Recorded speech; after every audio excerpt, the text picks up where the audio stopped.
Nico No, es no, es italiano. bien italiano.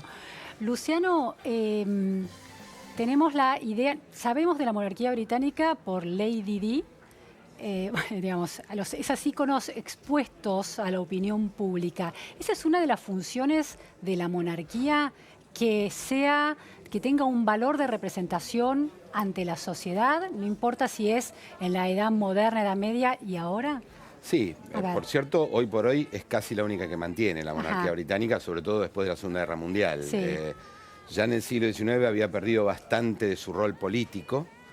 Esencialmente pierde un rol muy importante cuando deja de poder elegir a los primeros ministros. Ajá.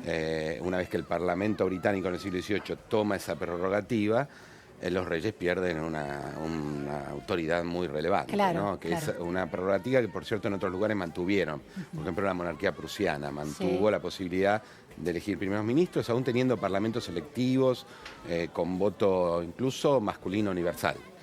Mantenía esa prerrogativa. Ahora digo, Sí. después de la Segunda Guerra, claramente la monarquía británica la pierde incluso en un rol de cierto arbitraje que tenía y se convierte en un símbolo muy relevante, por cierto. A ver, ¿cómo se ve esa relevancia? Bueno, en el mundo británico la abstracción nación, por cierto, existe, pero interactúa con la abstracción monarquía. Es decir, si uno piensa en la guerra de Malvinas, Sí, nuestros soldados mueren por la patria, ellos mueren por la reina.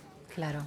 La reina es como un símbolo de la nacionalidad. De hecho, es todo un tema, sobre todo de los siglos XIX y XX, cómo monarquías que en principio, hacia los siglos XVIII y antes que eso, no se asociaban a una nacionalidad, entre otras cosas, porque tal nacionalidad no existía, Sí. de alguna manera se nacionalizan. El caso de la británica es muy evidente cómo lo hacen y el año en que lo hacen, A ver. porque ellos se cambian el apellido. Claro. Ellos son Hanover, es un apellido alemán. Luego de la reina Victoria cambian su nombre, porque la reina no traslada su nombre a su heredero, y pasan a llamarse Sajonia, Coburgo, Gotha, que es absolutamente alemán. Ahora, sonaba muy raro que en plena Primera Guerra Mundial Inglaterra está en un conflicto además, una verdadera masacre en contra de Alemania, y mantuvieran el apellido alemán. Por eso se pusieron el apellido Windsor. Claro. El apellido Es un Windsor invento. es un invento, es un castillo, es un Claro, lugar Windsor, claro. ¿no?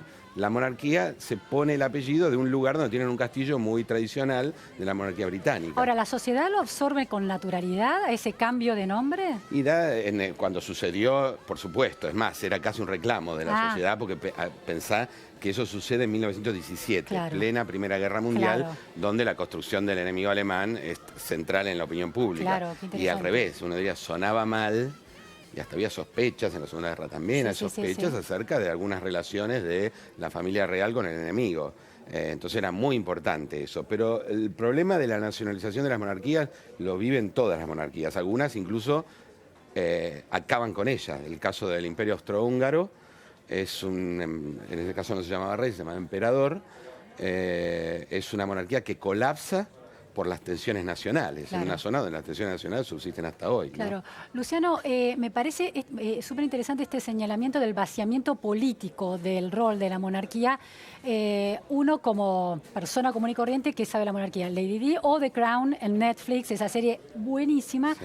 Para mí una de las cosas más interesantes de la serie es esta función política del ritual. Es decir, esta joven que se va convirtiendo y llega a ser reina y sostiene su rol a pesar de todo, aun cuando nadie la ve, aun cuando está un poco hackeada a veces por el esfuerzo que implica sostener la apariencia, ¿no?, de una cierta función de la reina. Hay una conciencia de la continuidad, casi la continuidad del Estado. ¿Es apropiada esa lectura? Sí, yo creo que es absolutamente apropiada. De hecho, las monarquías se sustentan, así como nosotros sustentamos en la ley, Sí. Y la figura del legislador, sea una persona, en general no es una persona, sino que son instituciones colectivas, es central en nuestros regímenes democráticos. En los regímenes monárquicos la tradición es lo que constituye lo que es legítimo y ilegítimo. No quiero decir legal y ilegal porque la tradición no es una ley. Claro. Porque la tradición implica la construcción, por supuesto es una construcción cultural, es la construcción cultural de que la historia arrastra legitimidad. Claro. No quiero decir que la historia arrastra legitimidad, sino la construcción según la cual la historia arrastra legitimidad. Es una ficción que se basa en eso. Es una ficción, como es una ficción, la de la soberanía del pueblo, o sea, la política funciona sobre ciertas ficciones y ciertos rituales. Entonces, los rituales de lo tradicional son muy importantes para cualquier monarquía. Claro. Y eso sustentan siempre la idea de tradición. En Gran Bretaña, sin duda, es importantísimo. O sea, el ritual de alguna manera es volver a ser presente, revivir la tradición, el pasado. Lo que supuestamente fue siempre. Claro. Y ahí me parece que es un tema bien interesante porque las monarquías se sustentan todo el tiempo en rituales. Claro. Digo, dado que no hay... Nosotros tenemos un ritual, las democracias, un ritual de aceptación de que quienes nos gobiernan. Eso se llama elecciones. Sí. Además de una forma de elegir, la elección es un ritual. Sí, el traspaso del poder, por eso el cuestionamiento. Pero la elección misma, nosotros mismos sí. hablamos de la voz del pueblo como voz de Dios, de las urnas sagradas, sí. Decimos que es un día de fiesta, es decir, vestimos a la elección de una cierta ritualidad. Sí. La monarquía es pura ritualidad. Yo diría que casi no tiene otra cosa. Por supuesto tiene la violencia, como cualquier otra forma de poder. Pero quiero decir, por fuera de eso, es puro ritual. Solo funciona alrededor de rituales que son distintos a los de la democracia. Por ejemplo, uno central que está en The Crown, y hay toda una discusión muy interesante que sucedió en ese momento, que es si se podía ver o no. Entonces se filma una parte, pero en otra parte a ella, a Isabel, la cubren, porque no se puede ver una parte del ritual, porque es un ritual sagrado, es un ritual que incluye dimensiones religiosas. Esto es cierto de las primeras coronaciones en el siglo XI o XII, digamos ya. Siempre la coronación es un ritual que implica una dimensión sacra, porque la monarquía misma es una institución sacra, no el rey, pero sí la monarquía. Y el rey o la reina de Inglaterra representa a la iglesia, ¿no? Es el jefe de la iglesia. Ese es un caso muy particular de Inglaterra. Sí. Desde Enrique VIII, por razones que también en otra serie un poco menos buena que The Crown, que se llama Los Tudor, se veía. Enrique VIII tiene un primer casamiento con una princesa española, muy importante ella, pero él quiere divorciarse de ella, en parte porque no le da un hijo varón, y en parte Enrique VIII es rey de Inglaterra en la primera mitad del siglo XVI. Sí. Ella se quiere divorciar, el papado no acepta ese divorcio porque es un problema, es la ruptura de una alianza con España. Claro, es un problema político. Los matrimonios son un tema esencialmente político, porque las monarquías están sustentadas sobre la idea del linaje. Claro. El linaje es muy importante en la historia de la política occidental hasta el siglo XIX, sin ninguna duda. Entonces un matrimonio no es simplemente un matrimonio, es mucho más que un matrimonio, sobre todo un matrimonio real. Y bueno, cuando él se divorcia, se casa con Ana Bolena, la madre de Isabel I, por cierto, una reina muy importante de Inglaterra, y ella es protestante y la familia Bolena forma parte de un clan protestante, y para poder divorciarse, Enrique VIII tiene que romper con Roma, porque si no, desobedece al Papa. Y se convierte en la cabeza de la iglesia anglicana, que de todos modos es una iglesia muy débil. Es una cosa muy extraña la relación de la monarquía inglesa a partir de ese momento con la Iglesia, a diferencia de otras monarquías, la española, por ejemplo, pero sobre todo la francesa, usa mucho menos a la Iglesia como forma de dominación. Incluso entrega a los jueces de paz, a gentlemen, son mandatarios de nivel de condado, es decir, estamos hablando de funcionarios de muy baja, muy importantes políticamente, pero muy baja autoridad nacional, les entrega el patronato, es decir, pueden decidir la religión del condado. Ningún otro rey hubiera hecho eso, al contrario, otros reyes te quemaban. Claro, no es un instrumento de dominación. Porque lo que logra Enrique VIII literalmente es destruir a la iglesia. Entre Enrique VIII y Isabel I destruyen muchos de los mecanismos eclesiásticos ingleses y explica todo el fenómeno del radicalismo religioso inglés, ¿no? El calvinismo radical, la revolución que van a vivir un siglo después, Cromwell, que es una revolución antiabsolutista, todo lo que uno quiera, pero que está sustentada en principios religiosos. Y eso sucede por la debilidad de la iglesia inglesa, ¿no? Luciano, hablaste de pueblo, las democracias, la ficción del pueblo soberano. ¿Cuál es la ficción en torno a de dónde nace el poder de un rey, de un monarca? Bueno, hay momentos distintos, pero tomemos los momentos más conocidos, que es la monarquía moderna. Está claro que derivan de Dios. O sea, la soberanía es algo que le pertenece a Dios, y allí sí hay contrastes posibles. Puede ser en forma directa, puede ser a través de algo que ellos llaman pueblo, que no es nuestro pueblo, es otra manera de entender ese colectivo. ¿Es plebe? ¿Es pueblo? No, ¿es esencialmente jerárquica, claro. es corporativa y jerárquica, Claro. es diversa, ¿no? Nuestra idea de pueblo es la idea de individuos iguales. Sí. La idea de pueblo del siglo XVI es la idea de una sociedad jerárquica, corporativa, donde uno no es un individuo, sino que es parte de una corporación, de un grupo. Claro. Ese grupo puede ser los nobles, los burgueses de tal lugar. Claro. Un gremio, lo que fuera. Y hay una pirámide que dice que hay algunas corporaciones que están abajo y otras arriba. Más arriba, claro. efectivamente. Entonces, ya sea a través de uno u otro, pero siempre está la divinidad de por medio. Es decir, la legitimidad es dada al rey a través de de un ritual que implica la presencia de la divinidad. Claro. La coronación es un ritual sagrado, se hace en iglesias, en Reims en un caso, en Westminster en otro, se hace en iglesias y es un ritual que incluye muchísimos elementos sacros. Bíblicos algunos, otros no, pero muchos elementos sacros. Luciano, señalaste que en un momento se empieza a vaciar de funciones. La monarquía y la figura de los reyes, una función política que era nombrar a los primeros ministros, por lo menos por ejemplo, en la monarquía inglesa, británica. ¿Qué otras funciones tenía además de esa? Bueno, en principio, a ver, depende de los momentos y los reyes. Aquí sí es muy específico, ¿no? No son todas las monarquías iguales. Pero, por ejemplo, la inglesa, antes de la Revolución, tenía el derecho de convocar al Parlamento y revocar un Parlamento y disolverlo. O sea, era un rol político clave, institucional clave en el armado de esa sociedad. No son déspotas, ¿no? La imagen que solemos tener de las monarquías es la de una especie de señor que hace lo que quiere o señora que hace lo que quiere. Eso no es cierto. Los reyes están atados también por valores, tradiciones y en algunos casos les llaman leyes fundamentales, lo que fuera, pero no es que pueden hacer lo que fuera, incluso por leyes sagradas, por las leyes de Dios. Hay toda una discusión acerca de cuáles son las leyes de Dios. Pero quiero decir, no es una persona, no es el puro arbitrio, pero sin duda tiene mucha autoridad. Finalmente es una forma política que deriva en una única persona que finalmente es una persona distinta a las demás, distinta en todos sentidos, no solo de poder político, sino que es una persona distinta. La divinidad lo puso en un lugar diferente al todo el resto de los mortales. Ahora, una sociedad actual como la británica, la inglesa, ¿cree en esa divinidad? Yo entiendo que no, claramente no. De hecho, la sociedad británica también construyó desde su revolución a lo largo del siglo XVIII y XIX una idea del fundamento popular de la democracia. No es exactamente igual al que entendemos nosotros, ni llega igual, porque es otra cultura política, pero claramente es una democracia y ellos sustentan su idea en que quien gobierna es el pueblo, en la soberanía del pueblo. Pueblo igualitario, como individuos iguales, como lo señalábamos. Sí, bueno, ese es justamente el punto, ¿no? En Gran Bretaña es más complejo porque su democracia fue más corporativa inicialmente.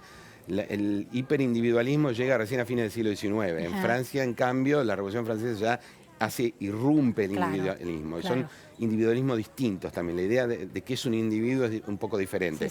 Pero en ambos casos llegan a lo mismo.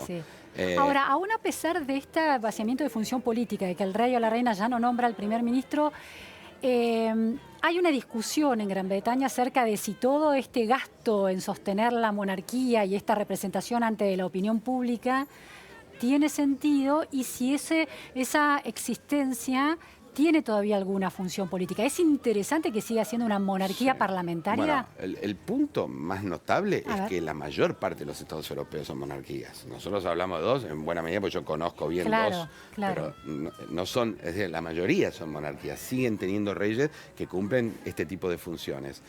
En el caso británico, yo entiendo que la monarquía sigue siendo muy popular. Hasta donde yo sé, jamás una encuesta bajó del 90% de popularidad, aún en el medio de los más terribles escándalos. Y ellos siguen considerando que es un símbolo de lo que son. Eso no quiere decir que lo otorguen en los mismos lugares que se lo otorgaba en otros momentos. Eso está claro. Ni siquiera la idea de que es una institución divina. Entonces digo, se discute como se discuten hoy ciertas cosas, ¿no? En España es mucho más importante la discusión sobre el rol de la monarquía, y la oposición al rol de la monarquía. Y al rey, España ha sido clave en la transición española. Fue muy importante en un momento de la política, sin duda, pero se discute mucho el rol de la monarquía dentro de España. Y yo creo que está mucho menos consensuada que en el caso británico. Allí sí, el tema del costo se convierte en un tema absolutamente esencial. Yo no digo que en Gran Bretaña no, pero es un tema más que se discute y yo no creo que sea tan poderoso.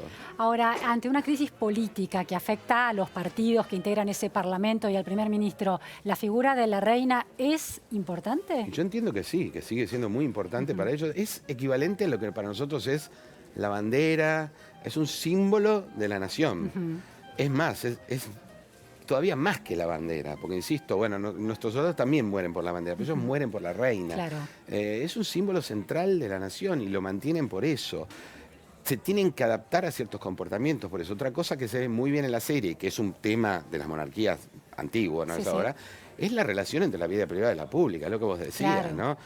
Uno les dice, bueno, qué bárbaro ser rey. Ahora, visto desde otro punto de vista, es un horror, ¿no? Porque toda su vida privada está sometida al hecho de que él es una figura pública. Un rey no tiene vida privada. Claro. En el siglo, las monarquías tradicionales, ese no tener vida privada a veces llegaba a puntos realmente que hoy consideramos escandalosos. Por ejemplo. La primera noche con la reina es un acto público.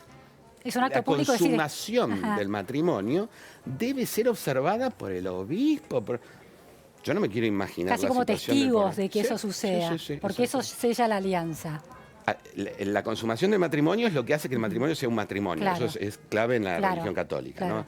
Y entonces eso debe ser visto. Claro. Y entonces la primera noche es un acto público, ¿no? Claro. Están allí y nos ven. Luciano, última pregunta. Casamientos entre monarcas ha sido clave para, bueno, conseguir poder sostener la expansión de esos reinos. Hoy los príncipes o uno de los príncipes se casó con una plebeya. Carlos se había casado también con Lady Di, que era plebeya, pero claramente Meghan Markle, una actriz de Estados Unidos. ¿Qué rol tiene el casamiento No hoy? es el primero, no, claramente el mundo cambió. Ahí no hay mucho que decir. ¿Es una alianza con la ciudadanía común? ¿Es una muestra de que se adapta a los tiempos? Es la vida. Yo diría que ni siquiera hay que analizarlo desde ese punto de vista. Es como le pasó al hermano del padre de Wallis Simpson de Isabel, y claro, ¿no? Se enamoró de una actriz, punto. Y vivimos en una época donde lo plebeyo y lo noble ya no es tan relevante. Claro. Está claro que un rey en los siglos XVII y XVIII no hubieran estado se hubieran casado con una plebeya de ninguna manera, aunque sí a veces tenían amantes plebeyas. Claro. Y las amantes a veces eran muy importantes. Un caso clave es la Madame du Barry con Luis XV, que era una persona claramente no noble y sin embargo ocupó, mientras fue amante del rey, un rol muy, muy relevante en la política. Claro, interesante. La reposición de la vida privada, pero para influir en el ámbito político. Bueno, hay un libro maravilloso que yo siempre intento que todo el mundo lea, que se llama Amantes y Reinas, Reinas y Amantes, en realidad de Benedetta Craveri. Es una crítica literaria italiana que trabaja la importancia que las mujeres tenían, en este caso habla solo de la corte francesa.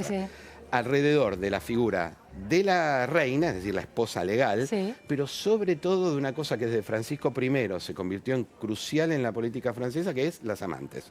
Y tienen un rol interesantísimo. Nos quedamos con esa recomendación, Luciano. Muchísimas gracias. Gracias a vos. Una charla muy interesante, muy aleccionadora. Vamos ahora a Juan Pablo Zanotto y noticias sobre el tránsito y el transporte. Luciana, buenas tardes. Vamos a hablar de lo que va a ocurrir a fin de mes, porque se avecinan días conflictivos en materia sindical. Estamos hablando de lo que va a ocurrir concretamente el 30 de abril, cuando se convocó a un paro por parte de gremios combativos de la CGT, sobre todo los encabezados por Hugo Moyano, y a la vez las distintas